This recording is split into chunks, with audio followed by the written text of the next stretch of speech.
izina ry'Imana Data na Mwana na Roho Mutagatifu, amen. Tuti bavandimwe bakunzi bacu, shalom, imugire mwese amahoro ya Kristo. Baha ikaze muri gahunda yo kuri uyu wa kabiri wa kino cyumweru. Turabifuriza ineza y'Imana, turabifuriza amahoro y'Imana. Dukomeze twumve, tunyungutire, turyoherwe n'ibihe byiza bya Pasika tukirimo, ryazuka rya Kristo. Twongere twibukiranye ko iyo Pasika bivuga pasa, kwambuka, guhita, kuva mu mwijima ujya mu rumuri, kuva mu rupfu ujya mu buzima, kuva mu bucakara ugana mu bwigenge. Ndakwifuriza ubwigenge bw'abana b'Imana. Ndakwifuriza ubuzima buzira umuze nk'umwana w'Imana. Ndakwifuriza kubaho koko uriho. Ndagushimira wowe wagiye ubana natwe, wowe ugenda usangiza abandi zino nyigisho, wowe usiga amakomantere epfo aho ngaho, ugasiga ijambo, ugafatanya natwe nawe kugira icyo ukora, kutaba indorerezi. Nagiye mbikurikira mu nyigisho twabateguriye, mwagiye mugaragaza umwete n'ubushake bwo gufatikanya. Mwese rero Nyagasani akomeze abagirire neza. Padiri Dominique ubabereye hano i Roma. Nyagasani Yezu Kristu, mwana wa Dawudi, turakwiringiye, tuje imbere yawe, turagutakambira, turemera izina ryawe, turashaka kwamamaza izina ryawe. Turizera ko wapfuye kandi ukazuka, kandi twemeje kubeshwaho nawe. Ngwino ukomeze intambwe zacu, ngwino utugenderere, maze bityo dukizwe nawe, kuko ari wowe wenyine twirengeye ubu n'iteka ryose, amen. Isomo ryo mu gitabo cy'ibyakozwe n'intumwa. Stefano ari imbere y'inama nkuru aravuga ati, bantu b'ijosi rishingaraye, bantu banangiye umutima n'amatwi, mugahora murwanya Roho Mutagatifu, muri kimwe n'abasokuruza banyu. Ninde mu bahanuzi abasekuruza banyu batatoteje, ndetse bishe n'abahanuye mbere ukuza kwa ya ntungane imwe ubu ngubu mwagambaniye maze mukamwica? Mwahawe amategeko muyashyikirijwe n'abamarayika, nyamara ntimwayakurikiza. Ayo magambo ya Stefano arabarakaza, bamuhekenyera amenyo. Naho we yuzura Roho Mutagatifu, ahanga amaso ijuru, abona ikuzo ry'Imana na Yezu ahagaze iburyo bw'Imana. Nuko aravuga ati, dore ndabona ijuru rikinguye n'Umwana w'umuntu ahagaze iburyo bw'Imana. Baherako bavuza induru, bipfuka mu matwi, maze bamwiroheraho icyarimwe. Baramukurubana no hanze y'umugi, bamutera amabuye. Abamushinjaga bari barambitse imyambaro yabo imbere y'umusore witwa Sawuli. Igihe bamuteraga amabuye, Stefano asenga agira ati, Nyagasani Yezu, akira ubuzima bwanjye. Nuko arapfukama, maze atera hejuru ati, Nyagasani ntubahore iki cyaha. Ngo amare kuvuga ibyo araca. Sawuli nawe yari mu bemeye ubwo bwicanyi. Iryo ni ijambo ry'Imana. Aleluya. Mbere urutare rukomeye n'urugo rukinyiye nzakiriramo, nyobora undandati ubigiriye kubahiriza izina ryawe. Aleluya. Shyize ubugingo bwanjye mu maboko yawe, niwe uncungura, uhoraho Mana nyir'ukuri. Nzabyina nishimira cyane ubudahemuka bwawe, kuko wabonye akaga ndimo. Aleluya.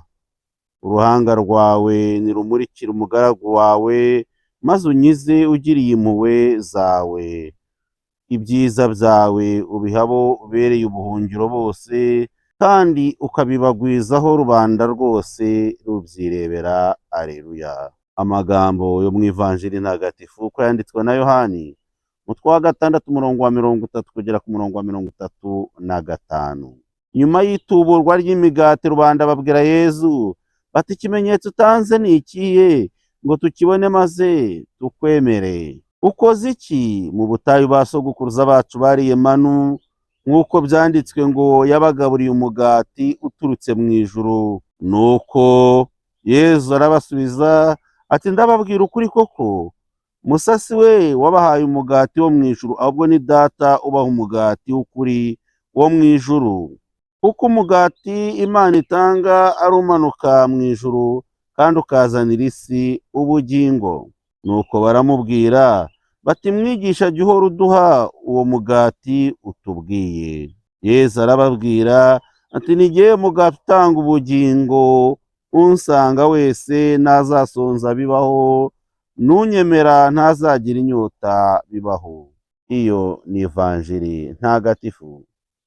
Murakaza neza nshuti bavandimwe bana b'Imana, mwakoze kwitabira nanone ubu butumire bwa Nyagasani muri gahunda y'umugisha tubahereza umunsi ku wundi. Turongera kubibutsa ko wenda abatamenyereye ko uyu mugisha tubahereza kuri uyu murongo buri gihe saa moya ku isaha yo mu Rwanda n'i Burundi n'abandi ku isi aho muherereye, bitewe ko tuba dukoresha ururimi rw'Ikinyarwanda wegereye ururimi rw'Ikirundi, wagereranya nawe ukamenya amasaha bitewe n'aho uri. Tuvuze nk'i Roma hano turi ku isaha imwe n'i Bujumbura n'i Kigali, twese ubu ngubu mu gihe hahindutse ibihe, ubu ngubu turi ku isaha imwe. Ndabikubwira kugira ngo ujye ubasha kumenya ngo umugisha ndawugeraho ryari. Nkuko nabivuze koko ibyiza ni ukurarana umugisha, ariko nanone ubyuze utabonye akanya ku mugoroba ukabyukira ku mugisha, bityo umugisha ukaguherekeza umunsi wawe wose. Ntibivuze ko igihe cyose wabona wawugana, ariko burya igihe cyiza, igihe gikwiye cyo kwakira umugisha ni ukurarana umugisha. Kurarana umugisha cyangwa se kubyukira ku mugisha, ukirirwa uherekejwe n'umugisha. Muvandimwe, uyu munsi amasomo matagatifu n'ubundi navuga ko nubwo tukiri mu bihe bya Pasika, tubifuriza gukomeza kuryoherwa no gushimishwa n'ibihe bya Pasika, ariko amasomo matagatifu navuga ko utitonze wavuga ko nta byishimo ari kutuzanira. Mu isomo rya mbere Stefano baramwishe, neza neza Stefano baramwirengeje, ariko apfuye urupfu rwa kigabo. Turaza kubibona mu ivanjiri. Yezu amaze kugaburira abantu, rubanda bari barariye, mwarabyumvise kuwa gatandatu ivanjiri twasomaga. Ariko nubwo bahaze baracyasaba ngo ni ikihe kimenyetso utanze kugira ngo natwe tukwemere? None se mwabavandimwe, umuntu yafashe imigati ingahe, amafi abiri, imigati 3, arabifata abivugiraho umugati, abantu barenga 5,000 bararya. Ikimenyetso kirenze icyo ni iki? Ni kubw'iyo mpamvu rero nakubwiraga ngo ukunangira umutima, bahaza inda zabo ariko imitima yabo ntabwo ihaze. Niyo mpamvu wowe uyu munsi wabwira Nyagasani ngo Nyagasani, kubw'ijambo ryawe umpa, ngwino uhaze umutima wanjye, ngwino ume kunyurwa n'ijambo ryawe, mere nk'ababigishwa ba Emawusi igihe Yezu Kristo agendanye nabo, abaherekeje, abasanze mu kwiheba kwabo. Nibo ubwabo Yezu agiye kubabwira ati mwabiburabwenge mwe, ese ntimwari muzi ko Kristo yagombaga kubabara? Maze ngo arabasobanurira kuva kuri Musa no ku bahanuzi. Igihe Yezu ageze iwabo Emawusi akazimira, baravugana bati mbega ukuntu imitima yacu yari inezerewe igihe yadusobanuriraga iki? Ibyanditswe bitagatifu. Ngiryo ibanga rero nkubwira muvandimwe ryo kuryoherwa n'ijambo ry'Imana, ry'uko ijambo ry'Imana rikubera igisubizo. Ntureke kuba cyangwa se ntukomeze kuba mu mwijima ngo ube impumyi imbere y'ibyiza Imana iduha. Ibyo rero biradutwara hehe? Niba iyi fora, iyi mbaga y'abantu ikurikira Yezu, ariko mu gukurikira Yezu wagira ngo ntibazi icyo bashaka. none se mavandimwe, nkuko nari mbivuze haruguru, abantu bagendanye na Yesu, Yesu akora ibitangaza bamubona, ariko kuba bakibaza ikibazo ni ikibazo cy'urucantege. Hari igihe ukorera nk'umuntu ibintu byiza, ukabana n'umuntu igihe runaka, ariko wabona imyitwarire ari kugaragariza. Sinzi niba abana mu ngo, abana mu miryango mutajya mubibona, ukabana n'umuntu, ukitangira umuntu, ugakora buri kimwe cyose, ariko wabona imyitwarire y'umuntu uri gukorera ibyo byose, ugatungurwa, ukavuga ati ariko uyu muntu n'uyu nakoreye ibi byose, n'uyu nagendanye nawe, n'uyu nabanye, ni iyi myitwarire yagombye kuba akwiye gukomeza kungaragariza. Aha rero niho bigaragarira uyu muryango w'ijosi rishingaraye, ukorerwa ibitangaza mu maso bigaragara. None se bavandimwe, ko mwagiye mugira abigisha benshi kubw'amadini menshi n'amatorero, mvuga amatorero menshi muri iyi si, yabaye menshi nabyo ntazi niba ari Yesu yashizeho, ubwinshi bwayo nanjye ko buntera impungenge, buntera kwibaza, ntabwo ari impungenge, buntera kwibaza. Ariko ninde muntu wakoze mu bigisha, wakoze ibitangaza nka biriya? Yesu yari afite ubudasa, Yesu afite umwihariko we, Yesu ni umugabo koko. Ariko ikibabaje nk'uko nahoze mbabwira, niyo incredulité, nuko kutemera kwabo, nuko kunangira umutima kwabo. Niyo mpamvu nahoze nkubwira ngo turashaka iki? Bariya abantu nakubwira ko ntabwo bari bazi icyo bashaka, kuko niba bari babonye, muribuka bari babonye Yesu nyine akora ibyo bitangaza, ndetse ikigaragaza ko byabagenzaga, burya utaramenya ikikugenza. Ejo nahoze ndi kubaza abakristu, cyumweru bari baje mu misa n'abantu, ariko ikibagenza murakeye ko muva iwanyu mukaza ahangaha tugasengana, iyo utarasobanukirwa n'ikikugenza, niyo mpamvu uzabona ubukristu bwawe nta gihinduka. Uko nahuye nawe, uko wahuye nanjye, ukabona no nta gihinduka, uhora uri wa wundi, ku buryo n'umuntu ukubonye uyu mwaka akakubona n'ubutaha n'umwaka ukurikiraho, abona uri wa wundi. Burya rero ubuzima bwa gikristu buratera imbere, burazamuka, burakura, kandi bikagaragarira abantu. Ntabwo ubuzima bwa kristu, bwa gikristu, ari bya bindi ugumana mu mutima gusa, no, ukubona, uribuka rya jambo rya Pawulo mutagatifu ngo ukubona akabona ko atari wowe uriho, ahubwo ari kristu uri kugenda, ari uri gukorera muri wowe. Niyo mpamvu iki kibazo nahoze mbavuga ngo urashaka iki? Bariya abantu icyo bashakaga ni iki? Ni ibiryo, uko barariye bigera naho muribuka na rya turufu, igihe Yesu yambutse agasanga agakiza abigishwa be mu nyanja bari gukubitana n'imiyaga n'imihengeri, bageze hakurya ngo baramushatse baramubura, bati tujye kureba wa muntu uri gutanga akantu gratis ku buntu nta kwishyura. Ibyo rero byagaragaza ko icyo bashakiraga Yesu, ko nawe yaravuze ko nimunshakira iki? Nimunshakira njyewe, nimuranshakira ko nabahaye imigati nkuzuza inda zanyu. Urashaka iki wowe mu gukurikira Yesu, mu kuzinduka iteka, mu kujya kuryama ukabanza ukareba uyu mugisha, mu gitondo ukawubyukiraho? Urashaka nde? Ikindi, kuki uta ishuri, kuki uva mu ishuri? Hari abantu twagendanye mu myaka 2 ishize, ariko batakigaruka, batakita kuri iyi nyigisho. Hari n'abandi batangira bareba nk'iminota 2 bakajya kureba ibindi byo kuri iyi si, byo bita gusohoka mu ishuri. Turicaye turi kwiga. Burya umunyeshuri mwiza akurikira umwigisha we, kandi akicara. Ntabwo ushobora kuvuga ngo isomo rifite iminota 20, wowe ngo ugeze ku munota wa 10 ngo usohoke mu ishuri ugende, ngumbwire ngo hari icyo bizapfa kukumarira cyoroshye. Biragoye. Inyigisho, ubwo umunyeshuri mwiza yicara iruhande rw'umwigisha we, kandi agatega amatwi icyo umwigisha avuga. Ni kubw'iyo mpamvu rero nongera kubashishikariza kutajya musohoka mu ishuri. Ihangane, warahaye mamega ufite, ubwo bushobozi ufite muri telefone butuma, cyangwa se muri televiziyo, cyangwa se muri tablet, butuma ukurikira inyigisho, ntabwo ari ubwawe, ni Nyagasani wabuguhaye. Nta mpamvu rero yo kutabukoresha, utega amatwi ijambo rye, wakira imbaraga ze, kandi mu kanya hari igihe tuba ngo Nyagasani dufasha. Ariko kuki wifuza ko Nyagasani agufasha wowe utifasha? Imana ifasha uwifashije. Imana irahera kuki? Nimwibuka ko nababwiye ngo Imana ijya guhamagara, Yesu ajya kubwira ababi Filipo ati zana ako gahungu muri kuvuga ngo gafite imigati 3 n'amafi 2, twari duke, ariko Imana irashaka guhera ku mbaraga zawe. Imana nta na rimwe izagukiza itabigizemo uruhare. Niyo mpamvu Mutagatifu Agusitini yavuze ngo Dieu nous a créé sans nous, mais il ne nous sauvera pas sans nous.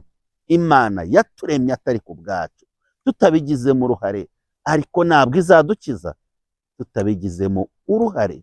Sinzi nawe kandi uri kumva, Imana ikeneye ko utera intambwe.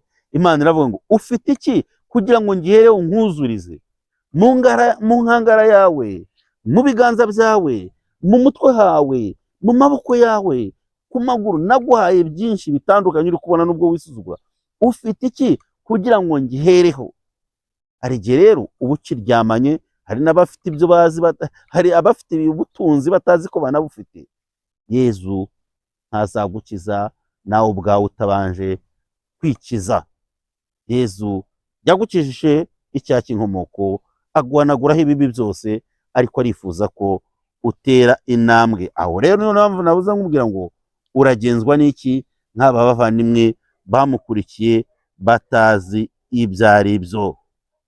Ni ikihe kimenyetso ngo ukoze kugira ngo tukwemere? Mbega mbega mbega mbega, birababaje cyane.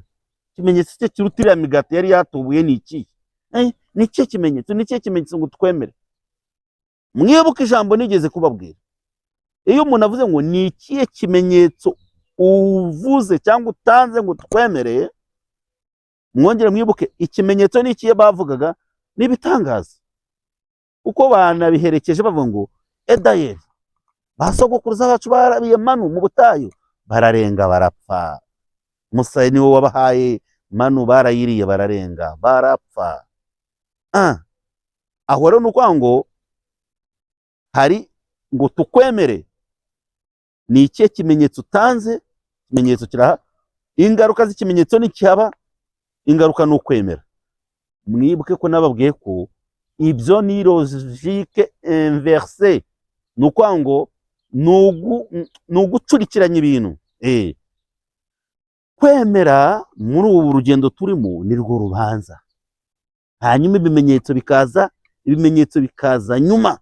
Yezu nubwo yigishaga agakora ibitangaza, ariko muzitegereze mwumve, yabanzaga gutambutsa inyigisho igamije ko abantu n'imbaga na rubanda bamukurikiye bemera Imana. Nyuma y'agakora iki? Agakora igitangaza. Ibitangaza by'Imana ikora biba bije gushyigikira ukwemera twakiriye. Ariko se baraneba imigati yaratubuwe nibemere, uragira ngo hakorwe iki? Uragira ngo hakorwe iki?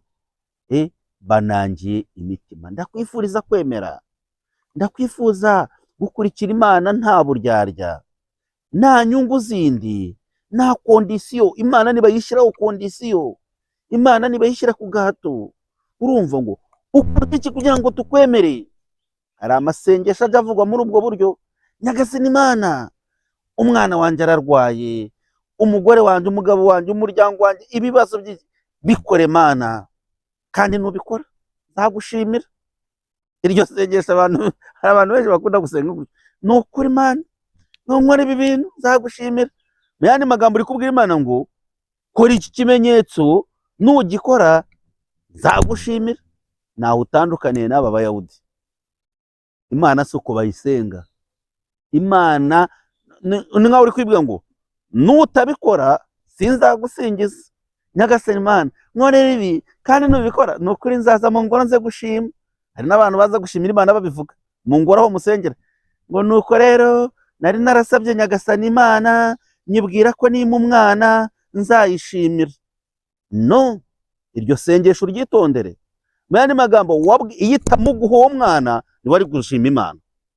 Imana kandi iyo udashimye Imana ni uko utayemeye. Imana mbere na mbere, ibihe twabamo byose, mu bihe byiza no mu bikomeye ihorana natwe.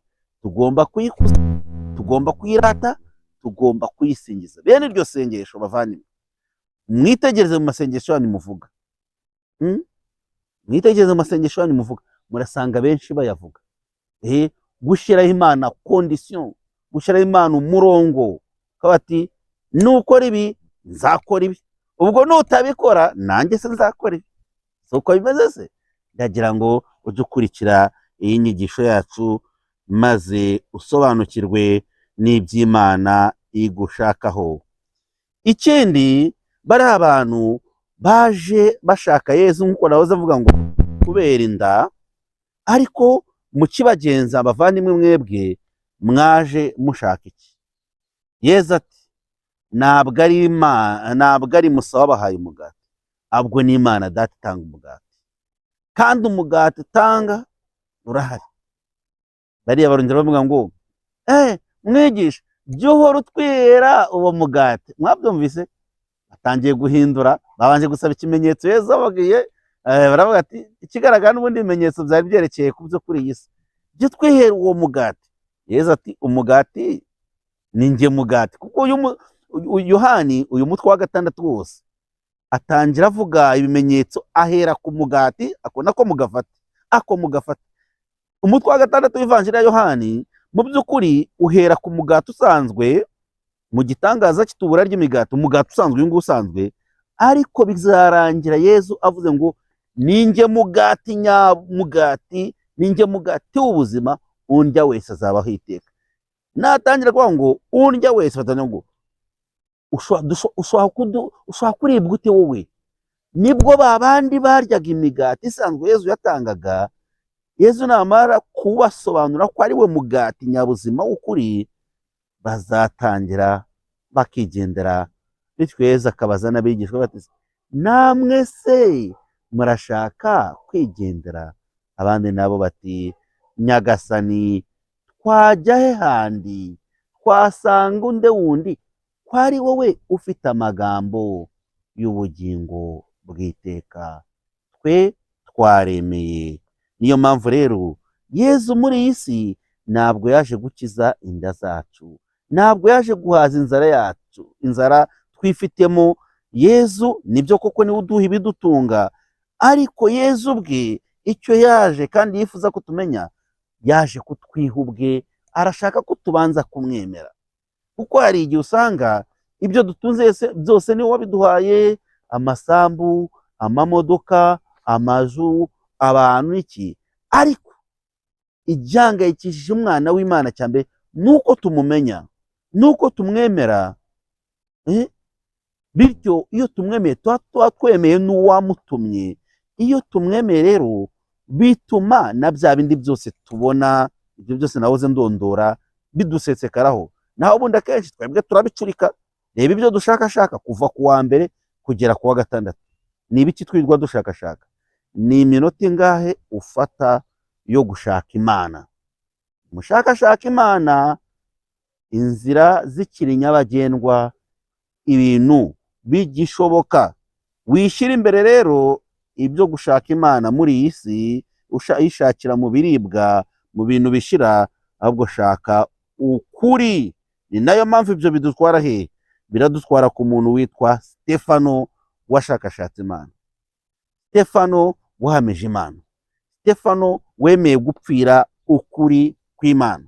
Mwumvise ibya Stefano ukuntu yitanze, mbese ngo uruhanga rwe ruri kurabagirana. Stefano urupfu rwe rushobora kudusubiza ku wa 5 mutagatifu, kuko Stefano yapfuye ni nako Yezu yapfuye. Mubyibuke, Stefano yishanyije na Kristo ubwe. Buriya rero ndagira nkubwire, ntegura ivanjiri nasomye n'abandi, Nyagasani Mana wazamaye nkapfa kigabo. Reka burya hari igihe umuntu apfa urupfu. Iyo tuvuze ngo dusabe inema yo gupfa neza, n'iki tuba dusaba? Hagiye umuntu apfa kibwa, dusaba upfe kigabo.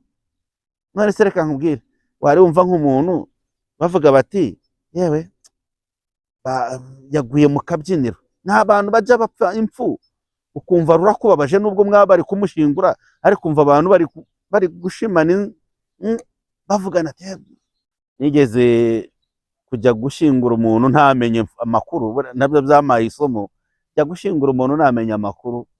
Ariko yari umuntu yari yikoreye magendu ni paruwasi navuze n'abagamo, nuko ageze ahantu ngo bigenda ukuntu ashaka, barabwira ngo yashatse kurwana n'abamufashe, nuko bigenda ukuntu ndange, ariko njya gushyingura nabimenye nta makuru natoje, nkagira ngo ni urupfu rusanzwe. Ndi gusoma misa nakwitegereza nkareba nyuma yaho nza kubaza nari koko nabonaga iyi misa iteye ukuntu, umuyobozi wa santara aza kumbwira ariko koko wanze kumbwira ibintu mbere koko ziko nawe washobora gutuma njyewe narimo ndirira umuntu yari afite imyaka ijya kungana neza, yagiye ari umusore, yagiye agira gute, naho njye ndi kurira abandi bavuga ngo none ibyo yari arimo byari bimeze gute, harimo nyine nawe urabyumva iyo byagenze gutya, abantu baba bitabiriye imiso, ababanyuranye n'abantu babayirimo, byose n'ibiba bibagenza byose bitandukanye. Dusaba inema yo gupfa neza. Stefano apfuye kigabo yemera Imana, kandi aravuze ati avuze amagambo y'ukuri, ahamije Imana, guhamya. Muribuka Yesu wazutse, cyadusaba niki? Ni ukumubera umuhamya. Ubuhamya atanga nta bundi naho butandukanye n'ubwa Petero, nuko ngo wa muntu mwishe Yesu Kristo, mwishe n'abahanuzi, abamukomoje bose mwarabishe, ariko nimuhinduka, ukuri ni kwica umutumirano, uzapfe uvuga ukuri nk'uko kwa Stefano. Nyagasani kuvuga iteka ukuri, nicyo wakwandika hepfo, nicyo wasaba Imana uyu munsi. Nyagasani kuba intwari, kutaryamira ukuri, miteka gutsinda, n'imbaraga zo kunesha. Stefano arangamiye mu ijuru ngo abona Yesu Kristo n'abamarayika, maze baramwica. Aravuga kandi avuga amagambo nka Yesu ati, Nyagasani nubahore iki cyaha, kuko babitewe n'ubujiji bwa roho. Nyagasani duhugure mu mitima yacu. Burya icyiza cyabera abigishwa bawe bose barahugutse babona ukuri. Ndakwifuriza rero ibihe byiza, ndakwifuriza gukomera, ndakwifuriza gutera imbere, ndakwifuriza kuzapfa neza, kuzapfa kigabo, kuzapfa gitwari. Ya neza tuvuga ngo Nyagasani duhe inema yo gupfa neza, uzapfe neza, kuko twese muri isi turi abagenzi, tuzatambuka, ariko uzatambuka ute? Kuko ikibazo twese tuzapfa, ahubwo ikibazo tugomba kwibaza ni nzapfa gute? Naho gupfa ze byo wabihungira he? Twese iyi si igihe kizagera, ubuzima bw'umuntu ni nk'ururabyo. Wari wabona ururabyo batera igihingwa kikaraba kigasa neza we. Hari n'igihe njya mbona baziteguye kuri aritari hano, ariko iyo tugiye kuzita tuzikura kuri aritari ndababara, izi ndabo ukuntu zasaga neza, none turazijugunye. Turazijugunye. Natwe igihe nikigera tuzava muri isi baduherekeze, ariko ikibazo si ukuva muri iyi si, ko twese turabizi tuzavamo, ahubwo uvuyemo gute? Usize nkuru ki imusozi? Stefano yasize inkuru nzima. Zaharanire gusiga inkuru nzima. Niyo mpamvu ngusanga ngo nujya ngo dusabe inema yo gupfa neza, ujye umenya icyo usaba. Ineza, imwe n'urukundo bya Nyagasani Yesu Kristo bihorane nawe n'abawe bose. Nyagasani Yesu, turakwihaye, turakwiringiye, turakwituye. Ntabwo dukeneye ibimenyetso kugira ngo tukwemere, ahubwo turashaka uduha imbaraga zo kwemera by'ukuri, maze ibimenyetso bijya biza biherekeza uko kwemera kwacu. Duha imbaraga zo gupfa gitwari, duharanira ukuri, tukwamamaza, wowe ubaho ugategeka iteka ryose. Amen. Nyagasani Yesu nabane namwe. Ushobora byose nabaho umugisha Imana Data na Mwana na Roho Mutagatifu. Amen. Padiri Dominique, i Roma. Mwese mbifurije umunsi mwiza muhaye kandi muronke. Yesu Kristo yarazutse. Alleluia. Ati urupfu